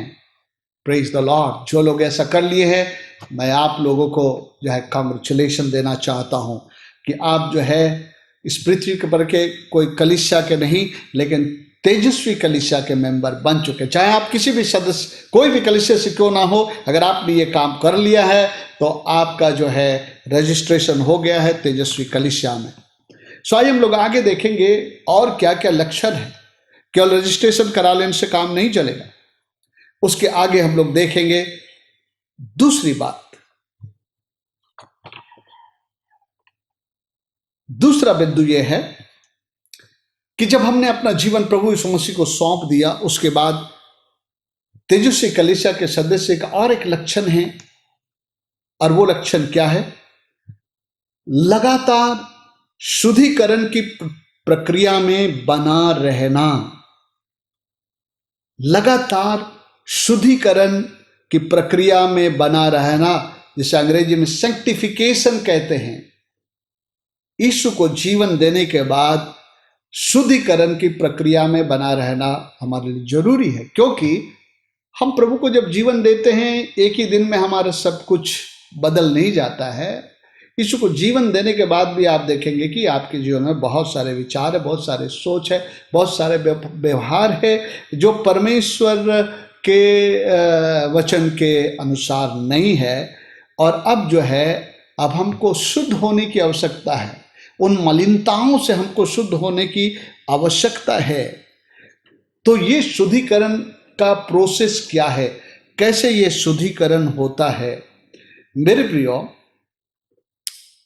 ये शुद्धिकरण का जरिया है उन त्रुटियों को हटाने के लिए, चेंज करने के लिए, बदलने के लिए परमेश्वर का वचन है। दूसरा तिमोथी उसका 3:16 में हम लोग जानते हैं, जहां लिखा है, हर एक पवित्र शास्त्र यानी परमेश्वर का वचन 66 पुस्तकें पवित्र आत्मा की प्रेरणा से रची गई है, हमको समझाने, सुधारने और धार्मिकता की शिक्षा के लिए लाभदायक है, जिससे परमेश्वर का जन सिद्ध बने। धार्मिकता के शिक्षा के लिए, धार्मिकता का मतलब जो परमेश्वर के दृष्टि में सही है। अंग्रेजी में वर्ड है राइचसनेस, जो बना है राइट शब्द से। राइचसनेस का मतलब है कि जो परमेश्वर के दृष्टि में ठीक है, यानी कि हमारे जीवन में जो परमेश्वर के दृष्टि में ठीक नहीं है, अब उसका शुद्धिकरण होना जरूर है, उसका हमारे जीवन से मिटाया जाना जरूरी है। तो इसके लिए परमेश्वर ने जरिया क्या रखा है? अपने वचन को जरिया रखा है। यूहन्ना 17:17 में लिखता है, हे परमेश्वर, सत्य के द्वारा इन्हें पवित्र कर, तेरा वचन सत्य है, सत्य वचन के द्वारा इन्हें पवित्र कर। शुद्धिकरण का जरिया परमेश्वर का वचन है, यानी कि परमेश्वर का वचन हमको जांचता है। परमेश्वर का वचन में हम अपने आप को दर्पण में देख सकते हैं। परमेश्वर का वचन दर्पण है, याकूब बतलाता है याकूब की पत्री में। जब हम दर्पण को जब हम देखते हैं तो दर्पण में हमारी क्या कमी घटी हमारे चेहरे में हमको समझ में आ जाता। हमारे बाल बिखरे तो बाल हम सुधार लेते हैं, अगर हमारे चेहरे में कोई दाग लगा तो हम उसे मिटा लेते हैं। और मेरे प्रियो, दर्पण हमें देखने के लिए मदद करता है कि मेरा हुलिया क्या परमेश्वर के लायक है या नहीं है। सो परमेश्वर का वचन के साथ में लगातार हमारे जीवन में कार्य करने की आवश्यकता होती है। और तेजस्वी कलीसिया के सदस्य का ये लक्षण है कि वो लगातार अपने आप को परमेश्वर के वचन के द्वारा से धोता है, यानी कि वचन को वो पढ़ता है, मनन करता है, सुनता है, फिर उस वचन में जहाँ उसके जीवन में अशुद्धता दिखता है, त्रुटियां दिखती है, उसको अपने जीवन से हटाने का काम करता है। हम लोग देखते हैं इफिसियों की पत्री और उसका 5वां अध्याय, यहाँ पर बहुत ही जो है स्पष्ट रीति से रखा है कि परमेश्वर तेजस्वी कलीसिया को तैयार कर रहा है। आइए मैं पढ़ता हूं, ध्यान से सुनिए। यहां पर इस अध्याय में आप देखेंगे तो जो है यहां पर पति पत्नी को लेकर बात कर रहा है, फिर कलीसिया और यीशु मसीह को लेकर के बात कर रहा है। और यहाँ पर हम लोग आइए हम लोग पढ़ते हैं, 25 पद से ही हम लोग पढ़ते हैं। हे पतियों, अपनी अपनी पत्नी से प्रेम रखो, जैसा मसीह ने भी कलीसिया से प्रेम करके अपने आप को उसके लिए दे दिया, कि उसको वचन के द्वारा, वो जो स्वयं वचन है और लिखित वचन जो हमें दिए हैं, कि उसको वचन के द्वारा जल के स्नान से शुद्ध करके पवित्र बनाएं। पवित्र का मतलब अलग किया हुआ, बिल्कुल संसार के लोगों से, अंधकार के साम्राज्य के लोगों से, है ना, अलग परमेश्वर हमें बनाना चाहता है। लिखता है जल के स्नान से शुद्ध करके पवित्र बनाएं और उसे एक ऐसी तेजस्वी कलीसिया, यहीं से मुझे टाइटल मिला है, एक ऐसी तेजस्वी कलीसिया, अंग्रेजी में लिखा है ग्लोरियस चर्च, एक ऐसी तेजस्वी कलीसिया बनाकर अपने पास खड़ी करें कि अंत में उसमें ना कोई कलंक, ना कोई झुर्री और ना कोई वस्तु ऐसी रह जाए, वरन वो पवित्र और निर्दोष हो। यानी कि जिस मनुष्य की परमेश्वर ने रचना की थी अपने स्वरूप और समानता में, परमेश्वर का स्वरूप, चाल चलन, चरित्र, विचार, सो परमेश्वर का जो मनुष्य में बनाया था, जो पतन के बाद बिल्कुल बिगड़ गया और जो है अलग सा हो गया। अब परमेश्वर जो है उनको कहता है कि वो क्या है, वो कलंक हैं, वो झुर्री हैं और वो दाग हैं, जिसको परमेश्वर अपने वचन के जल से धो करके उसको पूरी रीति से पवित्र और निर्दोष बना दे। सो मेरे प्रियो, ये कैसे होगा? ये तब होगा जब हम रोज नियमित बाइबल को इस उद्देश्य से पढ़े कि प्रभु, मैं इस आईने को खोल रहा हूं, मुझे मेरा मुखड़ा दिखा, मुझे मेरा रूप दिखा, कौन सी रूप जो है वो जो ठीक नहीं है, मैं उसको सुधारना चाहता हूं, मैं उसको बदलना चाहता हूं। यानी कि वो लगातार शुद्धिकरण के प्रक्रिया में बना रहता है। उसके जीवन का एक ही उद्देश्य है, प्रभु मेरे जीवन में कुछ भी है, कुछ भी है, कुछ भी है प्रभु, तो प्रदर्शित कर कि मैं उससे अपने आप को अलग कर सकूं। सो ये दूसरा पॉइंट था, लगातार शुद्धिकरण के प्रक्रिया में बना रहता है। एक तेजस्वी कलीसिया का जो सदस्य है, अंतिम समय तक, जब तक इस दुनिया में है, उसका एक ही काम है, प्रत्येक दिन परमेश्वर के वचन में समय गुजारना, परमेश्वर के वचन में डुबकी लगाना। मेरे प्रियो, और गुणवत्ता का समय लगाकर परमेश्वर के वचन को पढ़ना। मेरे प्रियो, आज प्रश्न पूछे, क्या आप इस प्रक्रिया में अपने आप को रखे हैं? क्योंकि एक लक्षण है, तेजस्वी कलीसिया के सदस्य के एक लक्षण है। तीसरा पॉइंट, तेजस्वी कलीसिया के सदस्य का लक्षण क्या? आज मैं, आप जो इसको पढ़ रहे होंगे, आप एक सर्वेक्षण कर लीजिएगा, लोगों को देखिएगा, जो लोग कहते हैं मैं एक कलीसिया का सदस्य हो, उनके जीवन को जांचिएगा, पढ़िएगा, क्या उनके जीवन में ये बातें हैं। मेरे प्रियो, हम लोग बहुत आसानी से कहते हैं मैं इस कलीसिया का सदस्य हूं, उस कलीसिया का सदस्य हूं। निश्चय कई लोग इस पृथ्वी के कलीसिया के सदस्य हैं, लेकिन वो लोग उस कलीसिया के सदस्य नहीं, लेकिन उस कलीसिया का सदस्य बनना है मेरे प्रियो। तीसरी बात लिखती है, तीसरी बात जो मैं आपको बताने जा रहा हूं, जो तेजस्वी कलीसिया के सदस्य हैं उनका एक लक्षण क्या है? उनका एक लक्षण यह है, यीशु के साथ नजदीकी का रिश्ता और सहभागिता, intimacy with Christ and fellowship with Christ. यीशु मसीह के साथ नजदीकी का रिश्ता और सहभागिता। प्रियो, हमें स्वयं से एक प्रश्न पूछना है, क्या मैं यीशु के साथ सहभागिता में हूं? सहभागिता जो है हमें परमेश्वर के करीब लाता है। ये सहभागिता मैं कह रहा था कि कभी कभी सोचते सहभागिता का मतलब है कि जस्ट प्रार्थना करना, आराधना करना, नहीं। उससे पहले सहभागिता इस बात को दर्शाता है, आइए हम लोग पढ़ेंगे पहला यूहन्ना 1 अध्याय, और उसका मैं 5 पद से पढ़ रहा हूं, आप ध्यान से सुनिए। ओके, उससे पहले पढ़ूंगा, 3 पद से पढ़ते हैं। जो कुछ हमने देखा और सुना उसका समाचार तुम्हें भी देते हैं, इसलिए कि तुम भी हमारे साथ सहभागी हो। और हमारी यह सहभागिता पिता के साथ है, उसके पुत्र यीशु मसीह के साथ है। यह फेलोशिप हमारा पिता के साथ, यीशु मसीह के साथ है। और आगे लिखता है, जो समाचार हमने उससे सुना और तुम्हें सुनाते हैं वो यह है कि परमेश्वर ज्योति है और उसमें कुछ भी अंधकार नहीं है। यदि हम कहें कि उसके साथ हमारी सहभागिता है और हम फिर अंधकार में चले तो हम झूठे हैं और सत्य पर नहीं चलते। पर जैसा वह ज्योति में है वैसे ही हम भी ज्योति में चले तो एक दूसरे से सहभागिता रखते हैं और उसके पुत्र यीशु का लहू हमें सब पापों से शुद्ध करता है। प्यारे प्रियो, लिखा है जैसा वह ज्योति में है, अगर वैसे हम भी ज्योति में है तो हमारा आपस में एक दूसरे के साथ सहभागिता है।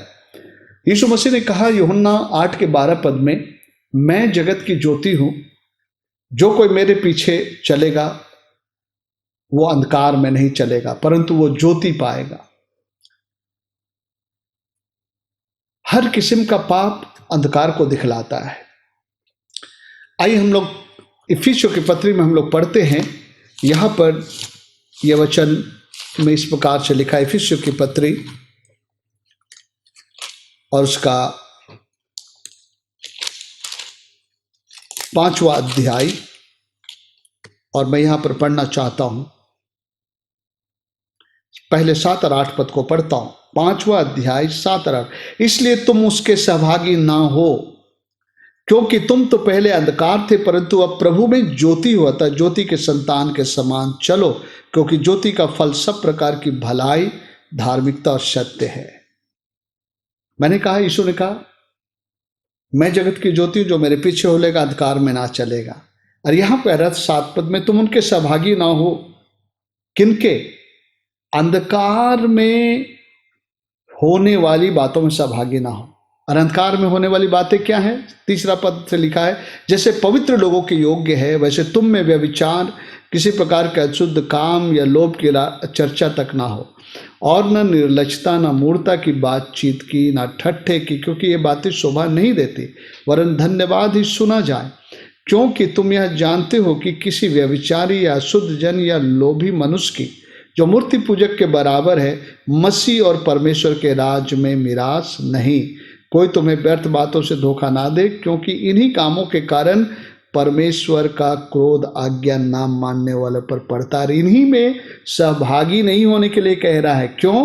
क्योंकि बोलता तुम पहले अंधकार थे, तब तुम्हारा संबंध था इससे, लेकिन अब तुम मसीह में उसके परमेश्वर के संतान बन गए हो, तो अब ज्योति के संतान उसमें भागी ना हो। मेरे प्रियो, क्या ये काम आप कर रहे हैं? अंधकार के हर बातों से आप अलग रह रहे हैं? अगर आप ज्योति में चल रहे हैं तो यीशु के साथ सहभागिता है, और अगर अंधकार में चल रहे हैं तो यीशु के साथ सहभागिता नहीं है।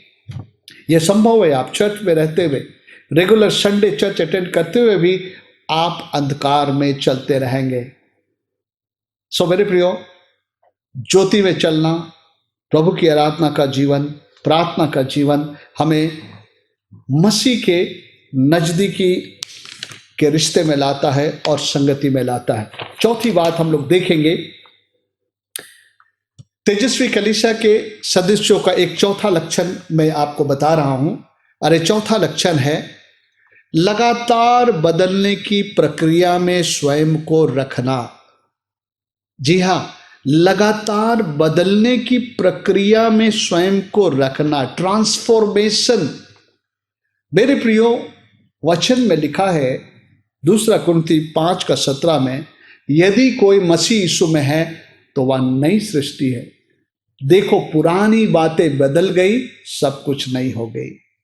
पुरानी बातें, पुराना जीवन, पुराना स्वभाव, ये बदलना चाहिए, ट्रांसफॉर्म होना चाहिए। तेजस्वी कलीसिया का सदस्य इस बात को निश्चित करता है कि वो लगातार अपने को उसने बदलने की प्रक्रिया में रखा है। वो टीचेबल है, सीखने वाला है। प्रभु के वचन को पढ़ते हुए देखता है कि मेरे जीवन में कहाँ क्या बदलाहट लाना है, और उस बदलाहट को करता है। आइए हम लोग जल्दी से एक वचन पढ़ेंगे। इफिसियों के पत्री उसका 4 अध्याय में हम देखते हैं पुराना जीवन नया जीवन। ओके, आइए हम लोग पढ़ेंगे 17 पद से। यहाँ पर हम लोगों के पुराने जीवन के स्थिति को बताता है और उसके बाद मसीह होने के नाते हमें क्या करना है वो बतलाता है। आइए हम लोग पढ़ते हैं 17 पद से। इसलिए मैं यह कहता हूं और प्रभु में आग्रह करता हूं कि जैसे अन्य जाति लोग अपने मन की अनर्थ रीति पर चलते हैं, तुम अब से फिर ऐसे ना चलो, क्योंकि उनकी बुद्धि अंधेरी हो गई है और उस अज्ञानता के कारण जो उनमें है और उनके मन की कठोरता के कारण वे परमेश्वर के जीवन से अलग किए हुए हैं और वे सुन्न होकर लुचपन में लग गए हैं कि सब प्रकार के गंदे काम लालसा से किया करें। मेरे प्रियो, ये एक स्थिति है। जब हम लोग प्रभु में नहीं थे तो हमारे जीवन से जुड़ी हुई बातें थे। आज दुनिया में जो लोगों का जीवन प्रभु यीशु मसीह से जुड़ा हुआ नहीं है, उनके जीवन की दशा आज ये है। इसलिए आज आप सारे दुनिया में देखिए क्या क्या हो रहा है, इसका कारण यही है, उनका जीवन परमेश्वर से अलग किया हुआ है। 20 पद से सुनिए। पर तुमने मसीह की ऐसी शिक्षा नहीं पाई, वरन तुमने सचमुच उसी की सुनी और जैसा यीशु में सत्य है उसी में सिखाए भी गए कि तुम पिछले चाल चलन के पुराने मनुष्यत्व को जो भरमाने वाले अभिलाषाओं के अनुसार भ्रष्ट होता जाता उतार डालो और अपने मन के आत्मिक स्वभाव में नए बनते जाओ। ट्रांसफॉर्मेशन, बदलाहट, नए बनते जाओ और नए मनुष्यत्व को पहन लो जो परमेश्वर के अनुसार सत्य की धार्मिकता और पवित्रता में सिरजा गया। एक ट्रांसफॉर्मेशन की बात कर रहा है। एक तेजस्वी कलीसिया का सदस्य का एक जो है लक्ष्य है कि मैं बदलता चला जाऊं। इसलिए अगर आप पढ़ेंगे तो आगे बदलने की बात कह रहा है। क्या लिख रहा है? इस कारण झूठ बोलना छोड़कर हर एक अपने पड़ोसी से सच बोले, क्योंकि वो आपस में एक दूसरे के अंग है। क्रोध तो करो पर पाप मत करो, सूर्य अस्त होने तक तुम्हारा क्रोध ना रहे। मेरे प्रियो, ज़्यादा से ज़्यादा शाम तक, सूर्य अस्त होने के पहले तक आपका क्रोध रहे, लेकिन सूर्य अस्त होने के पहले आप कोशिश करिए कि जिस भी कारण से क्रोध आया था उसको आप शांत करें। अगर मनुष्य के साथ मेल मिलाप करना है, क्षमा करना है, तो आप उसको शांत करें और जो है उसको क्षमा करें। पहले हम इस तरह से कई दिन तक क्रोध को पाल लेते थे, लेकिन तेजस्वी कलीसिया का सदस्य होने के नाते हम ये काम नहीं कर सकते हैं। हमको तुरंत जो है उस क्रोध को जो है दूर करना है और न शैतान को अवसर दे। पहले हम शैतान के अनुसार चलते थे, उसको सारी अवसर देते थे। चोरी करने वाला फिर चोरी ना करे, वरन भले काम करने में अपने हाथों से परिश्रम करे, इसलिए कि जिसे प्रयोजन हो उसे देने को उसके पास कुछ हो। कोई गंदी बात तुम्हारे मुंह से ना निकले, पर आवश्यकता के अनुसार वही निकले जो उन्नति के लिए उत्तम हो, ताकि उससे सुनने वालों पर अनुग्रह हो। परमेश्वर के पवित्र आत्मा को शोकित मत करो, जिससे तुम पर छुटकारे के दिन की छाप दी गई है। सब प्रकार के कड़वाहट, प्रकोप, क्रोध और कलह और निंदा सब बैर भाव समेत तुमसे दूर किए जाएं। यह सब हमारे जीवन में रहता था, लेकिन अब हम इसमें कंटिन्यू नहीं कर सकते, क्योंकि अब हम तेजस्वी कलीसिया में शामिल हो गए हैं। एक दूसरे पर कृपालु करुणामय हो, जैसे परमेश्वर ने मसीह में तुम्हारे अपराध क्षमा किए, वैसे तुम भी एक दूसरे के अपराध क्षमा करो। देखिए, एक ट्रांसफॉर्मेशन की बात कर रहा है। आप इस संसार को देखिए और एक मसीह के बारे में क्या लिखा उसको देखिए। सो हमको बदलना है, ट्रांसफॉर्म होना है। कभी कभी हम लोग मसीह को ग्रहण तो कर लेते हैं, विश्वासी कहलाते भी हैं, 10-10 साल हो गया, 20 साल हो गया, लेकिन कई बातें हमारे पुराने जीवन से बदला नहीं है। अभी भी हमारे जीवन में वो चल रहा है। जबकि कुलुस्सियों के पत्री को भी हम पढ़ते हैं, वहां पर एक दूसरे तरीके से लिखा है। कुलुस्सियों की पत्री उसका 3 अध्याय में वो कहता है कि उन अंगों को मार डालो। 5 पद से पढ़ते हैं, कुलुस्सी 3 का 5। इसलिए अपने उन अंगों को मार डालो जो पृथ्वी पर है, अर्थात व्यभिचार, अशुद्धता, दुष्कामना, बुरी लालसा और लोभ को जो मूर्ति पूजा के बराबर है। इन्हीं के कारण परमेश्वर का प्रकोप आज्ञा ना मानने वालों पर पड़ता है। और तुम भी जब इन बुराइयों में जीवन बिताते थे, देखिए यीशु को जब जीवन नहीं दिए थे, बिताते थे, तो इन्हीं के अनुसार चलते थे। पर अब तुम भी इन सब को, अर्थात क्रोध, रोष, बैरभाव, निंदा, मुंह से गालियां बकना, ये सब बातें छोड़ दो। एक दूसरे से झूठ मत बोलो, क्योंकि तुमने अपने पुराने मनुष्यत्व को उसको कामों समेत उतार डाला है, नए मनुष्यत्व को पहन लिया है, जो अपने सृजनहार के स्वरूप के अनुसार ज्ञान प्राप्त करने के लिए नया होता जाता है। सो मेरे प्रियो, एक ट्रांसफॉर्मेशन तेजस्वी कलीसिया का सदस्य अपने आप को लगातार बदलने की प्रक्रिया में रखता है। पांचवी बात, तेजस्वी कलीसिया का सदस्य सिद्धता की ओर बढ़ने की लगन रखता है। जी हाँ, जब हम लोग बाइबल में पढ़ते हैं, इब्रानी की किताब में उसके 6 अध्याय में जब हम उद्धार पाते, प्रभु को जीवन देते हैं, तो कई बातें हैं, उन क्षेत्रों को हमको जो है मास्टर करना पड़ता है अपने जीवन में, उन चीज़ों में बदलाहट लाना पड़ता है और आगे बढ़ते जाना पड़ता है। और उसी को इब्रानी 6 अध्याय में 1 पद से मैं पढ़ता हूं, लिखा है वहां पर, इसलिए आओ मसीह की शिक्षा के आरंभ की बातों को छोड़कर हम सिद्धता की ओर आगे बढ़ते जाएं। मसीह की शिक्षा के आरंभ की बातों को छोड़कर, आरंभ की बात का मन फिराओ, उसके वचन के पीछे चलो, विश्वास करो, ये सारी चीजें जो है बोलता अब इनको छोड़कर सिद्धता की ओर चलो। सिद्धता का यहाँ पर अर्थ क्या है? सिद्ध का मतलब है कि उसमें कोई गलती, कोई कमी घटी ना हो, ऐसा नहीं। सिद्ध का मतलब है कि परमेश्वर जो है, यीशु मसीह जो है, और उसका जो जीवन है, उसका जो जीवन का मापदंड है, उस पर अपने आप को खरा उतारना। हम लोग देखते हैं मत्ती उसका 5:48 पद में, सिद्ध बनो जैसा तुम्हारा पिता सिद्ध है बोल करके लिखा है। आइए हम लोग पढ़ते हैं मत्ती सुसमाचार और उसका जो है 5 अध्याय और उसका 48 पद। उसमें ऐसा लिखा, इसलिए चाहिए कि तुम सिद्ध बनो जैसा तुम्हारा स्वर्गीय पिता सिद्ध है। हमारा स्वर्गीय पिता सिद्ध है, उसका मापदंड हमें कहाँ से मिलेगा? पिता को किसी ने नहीं देखा, लेकिन पुत्र ने पिता को प्रकट किया है, यानी यीशु मसीह। और यीशु मसीह जो है, यीशु मसीह का जो चाल चलन है, यीशु मसीह का जो विचार है, यीशु मसीह का सोच है, जब हम उसको कॉपी करते हैं तो हम लोग उस सिद्धता की ओर बढ़ते हैं, क्योंकि यीशु मसीह परमेश्वर का प्रतिरूप है। रोमी 8:29 पद में कहता है कि हम लोग को प्रभु के यीशु के जैसा बनना है, उसके पुत्र के स्वरूप में बनना है। उसके पुत्र के स्वरूप में हम जब बनते हैं, जिसका मतलब है कि हम यीशु के पदचिन्हों पर चलने लगते हैं, यीशु के विचार, यीशु के व्यवहार, यीशु के स्वभाव को धारण करने लगते हैं, तो जो है हम उस सिद्धता की ओर बढ़ते हैं, क्योंकि यीशु मसीह सिद्ध है। आइए हम लोग पढ़ते हैं रोमी उसका 8 अध्याय 29 पद। ऐसा लिखा है, क्योंकि जिन्हें उसने पहले से जान लिया है, उन्हें पहले से ठहराया भी है कि उसके पुत्र के स्वरूप में हो, यानी यीशु मसीह के जैसा हो, हम यीशु मसीह के जैसा बने। तो यीशु मसीह पिता को प्रदर्शित करने आया है, और हम लोग जो है उसी के रूप में हम लोग बन जाएं। सिद्धता की ओर बढ़ने का लगन हो। और हम लोग देखे थे कैसे एक व्यक्ति सिद्ध बनता है, 2 कुरिन्थियों 3:16 में, कि परमेश्वर का हर एक पवित्र शास्त्र परमेश्वर की प्रेरणा से रचा गया है और हमको समझाने, सुधारने और धर्म की शिक्षा के लाभदायक है, जिससे परमेश्वर का जन सिद्ध बने।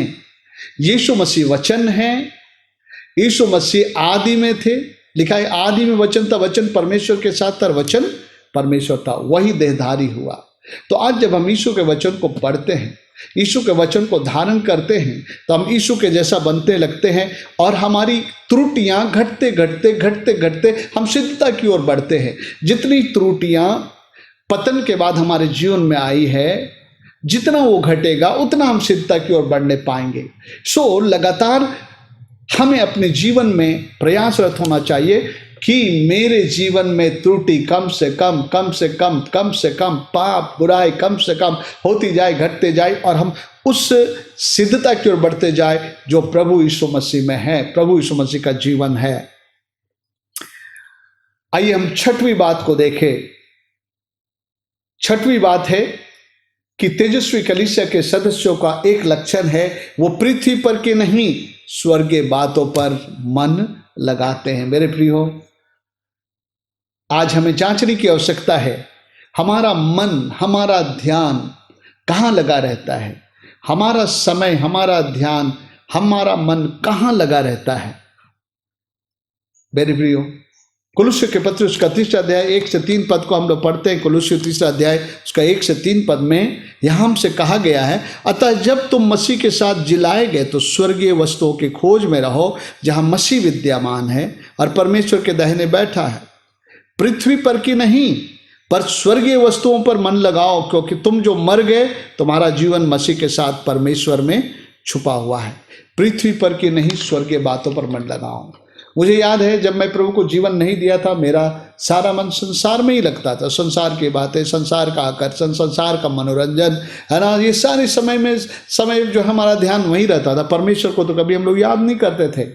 लेकिन जब से प्रभु को जीवन दिया, वहाँ से एक परिवर्तन आया और अब पृथ्वी से हट करके परमेश्वर की बातों पर मन लगा, प्रार्थना पर मन लगाना, वचन पर मन लगा, प्रभु के सेवकों से सुनने की बातों पर मन लगने लगा, उपवास करने पर मन लगने लगा। यानी जो स्वर्ग से जुड़ी हुई बातें हैं, जो परमेश्वर से संबंध रखती है, उन बातों में जो है लगातार जो है हमारा जो इंटरेस्ट बढ़ने लगा। और मेरे प्रियो, आज भी कई बार मेरे पास चुनौती होता है, क्योंकि संसार आपके मन को खींच के ले जाना चाहता है। संसार के आकर्षण, संसार के मनोरंजन, संसार की बातें बहुत बार जो है इतने लुभावने होते हैं कि वो आपको समय ले लेना चाहते हैं। उस समय में लड़ना पड़ता है, बैलेंस करना पड़ता है, अपने मन को उन सारी चीज़ों से खींचना पड़ता है, ताकि आप पृथ्वी पर की बातों पर नहीं लेकिन स्वर्गीय बातों पर मन लगाए रहे। आपके पास ये चुनौती होगा।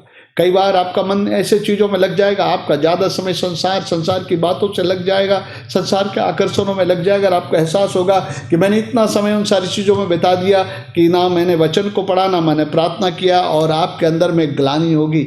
मेरे प्रियो, ये क्या हो रहा है? परमेश्वर से कह रहा है कि नहीं, तुम संसार के उन बातों को अपने जीवन से अलग करो या उसको कम समय दो, और परमेश्वर के लिए तुम्हारे पास ज़्यादा समय होना चाहिए। पृथ्वी पर के नहीं लेकिन स्वर्गीय बातों पर मन लगाओ। मेरे प्रियो, हम लोग गीत गाते हैं, रहना नहीं है यहाँ, जाना है हमको वहाँ, है? वो गीत को गाते, सियोन देश हमारा देश, रहते हैं हम परदेश, जाएंगे एक दिन अपने देश। लेकिन इस देश में जाने के बीच में कई बार हमारे मनों को शैतान जो है दूसरी बातों में लगा सकता है। याद रखिए, हर बार जब आपका मन कहीं ज़्यादा लग रहा, वहाँ से हटा करके आपको प्रभु की ओर अपना मन लगाना है, क्योंकि आप तेजस्वी कलीसिया के सदस्य हैं। जब तक आप पृथ्वी में, आपको ये करते रहना है। 7वीं बात और आखिरी बात मैं आपको बताना चाहता हूँ, तेजस्वी कलीसियाओं के सदस्यों का लक्षण क्या है? वो क्रूसित जीवन जीते हैं, क्रूस पर चढ़ाया हुआ जीवन जीते हैं। आइए हम लोग पढ़ेंगे गलतियों के पत्री में पौलुस प्रेरित जो है क्या कहता है। गलतियों के पत्री में हम लोग पढ़ेंगे 2:20 में। ये पौलुस प्रेरित अपने जीवन को दर्शाता है। पौलुस प्रेरित जिसने तेजस्वी कलीसिया के बारे में प्रचार किया, वो स्वयं ये जीवन को जीता था। लिखा है गलतियों की पत्री उसका 2 अध्याय उसका 20 में, मैं मसीह के साथ क्रूस पर चढ़ाया गया, अब मैं जीवित न रहा पर मसीह मुझ में जीवित है, और मैं शरीर में जो जीवित हूं तो केवल उस विश्वास से जीवित हूं जो परमेश्वर के पुत्र है, जिसने मुझसे प्रेम किया और मेरे लिए अपने आप को दे दिया। मैं मसीह के साथ क्रूस पर चढ़ाया गया, अब मैं जीवित नहीं रहा। मेरे प्रियो, हमारे अंदर एक मैं है, हमारा मैं है। वो क्या कहता है? हमारा मैं जो है ना, वो परमेश्वर के लिए नहीं जीना चाहता, परमेश्वर की इच्छा पे नहीं करता, परमेश्वर की बातों पर मन नहीं लगाना, लेकिन वो अपनी बातों पर मन लगाना चाहता है। मैं मसीह के साथ क्रूस पर चढ़ाया गया, अब मैं जीवित नहीं रहा, और अब जो मैं इस शरीर में जीवित हूं। तो क्रूस पर हम कैसे चढ़ाते हैं अपने आप को? जब हम अपने शारीरिक लालसाओं और अभिलाषाओं का इनकार करते हैं तो हम उसे क्रूस पर चढ़ाते हैं, उसे बेदी में चढ़ाते हैं। एक तेजस्वी कलीसिया का सदस्य हर दिन उसका ये काम है, या बेदी पर या क्रूस पर अपने शरीर को, लालसा और अभिलाषाओं को वहां पर चढ़ाना। गलतियों 5 का 24 पद में जब हम लोग पढ़ते हैं तो उसमें इस प्रकार से लिखा है, और जो मसीह यीशु के हैं उन्होंने शरीर को उसकी लालसाओं और अभिलाषाओं समेत क्रूस पर चढ़ा दिया है। क्रूसित जीवन जीना है मेरे प्रियो। यीशु मसीह ने लूका 9 के 23 पद में कहा, यदि कोई मेरे पीछे आना चाहे तो अपने आप का इनकार करे और प्रत्येक दिन अपना क्रूस उठाकर मेरे पीछे चले। क्रूस पर चढ़ाना, क्रूस को उठा करके चलना एक ही बात को दिखलाता है कि हम अपने शरीर के लालसाओं और उन अभिलाषाओं को जो परमेश्वर के दृष्टि में बुरा है और अच्छा नहीं है, अपवित्र है, अशुद्ध है, उनको हम क्रूस पर चढ़ा दें। अपने सोचों को क्रूस पर चढ़ा दें, अपने उस दृष्टि को क्रूस पर चढ़ाए जो गंदा है, अपने उन बोली विचारों को क्रूस पर चढ़ाए जो जो जो अशुद्ध है, और पूरी तरह से हम अपने आप को क्रूसित करें। सो मेरे प्रियो, तेजस्वी कलीसिया के सदस्यों के ये लक्षण है। इन 7 लक्षण के बारे में आप विचार कर, मैं एक बार दोहरा कर अंत कर दूंगा। सबसे पहले लक्षण तो यह है, तेजस्वी कलीसिया के सदस्य वो हैं जिन्होंने यीशु के बुलाहट का प्रत्युत्तर दिया, मन फिराव करते हुए यीशु को अपना जीवन सौंपा, समर्पण कर दिया कि अब संसार को छोड़ करके, सलीब को लेकर के यीशु के पीछे चलेंगे। दूसरी बात, तेजस्वी कलीसिया के सदस्य अपने आप को लगातार शुद्धिकरण के प्रक्रिया में बनाए रखते हैं। तीसरी बात, वो यीशु के साथ नजदीकी का रिश्ता रखते हैं और सौभाग्यता रखते हैं। चौथी बात, लगातार बदलने की प्रक्रिया में वो स्वयं को डाल रखते हैं। पांचवी बात, सिद्धता की ओर बढ़ने का उनके अंदर में लगन है। छठवीं बात, वो पृथ्वी पर की नहीं लेकिन स्वर्गीय बातों पर मन लगाते हैं। सातवीं बात, वो क्रूसित जीवन जीते हैं। मेरे प्रियो, इन पर आप भी मनन करिए और विचार करिए। मेरे प्रियो, एक सामान्य कहीं का विश्वासी कहलाना और तेजस्वी कलीसिया के विश्वासी होने में अंतर है। आज आप इस पर मनन करिए, विचार करिए, अपने आप से इन बातों के आलोक में, इन 7 बातों के आलोक में अपने आप को आप जांचें। अगर आपका आत्मा कहता है कि नहीं, तुम इन बातों में चूक रहे हो, ये बातें तुम्हारे जीवन में नहीं है, तो हम उसको अभी अपने जीवन में कर सकते हैं। उन बातों को हम लोग जो है ला सकते हैं और हम तेजस्वी कलीसिया का सदस्य बन करके जीवन बिताएं। क्योंकि मैंने कहा, इस पृथ्वी पर तो बहुत कलीसियाएं हैं, लेकिन उन कलीसियाओं में सभी लोग तेजस्वी कलीसिया के सदस्य नहीं हैं। क्योंकि बाइबल में लिखा है, जब यीशु मसीह आएंगे तो कुछ छूट जाएंगे और कुछ उठा लिए जाएंगे। 2 जन एक साथ होंगे, हल जोतते होंगे, एक छोड़ दिया जाएगा, उठा लिया जाएगा। कलीसिया के 2 सदस्य बैठ के बात करते हो, एक उठा लिया, एक छोड़ दिया जाएगा। मेरे प्रियो, उसका मतलब है जो तेजस्वी कलीसिया के सदस्य है उसको जो है प्रभु उस पहले पुनरुत्थान में उठा कर लेके जाएगा, क्योंकि ये उसके दुल्हन है, उसके साथ वो जो है मेमने का विवाह कराएगा। आइए हम अपनी आंखों को बंद करें, प्रार्थना करें। प्यारे पिता परमेश्वर, हम आपका धन्यवाद देते हैं आज के इस संदेश के लिए, इस अध्ययन के लिए, कि इस अंतिम समय में आप विभिन्न दृष्टिकोणों से हमसे बातचीत कर रहे हैं, हमसे आप प्रश्न पूछ रहे हैं कि उनके द्वारा हम अपने आप को जांचें परखें, ताकि प्यारे पिता परमेश्वर हम लोग तेजस्वी कलीसिया के, तेरे दुल्हन वाली कलीसिया के सदस्य बने। मैं प्रार्थना करता हूँ, पवित्र आत्मा एक एक जन को इस क्षेत्र में मदद करे, यीशु के नाम में, आमीन।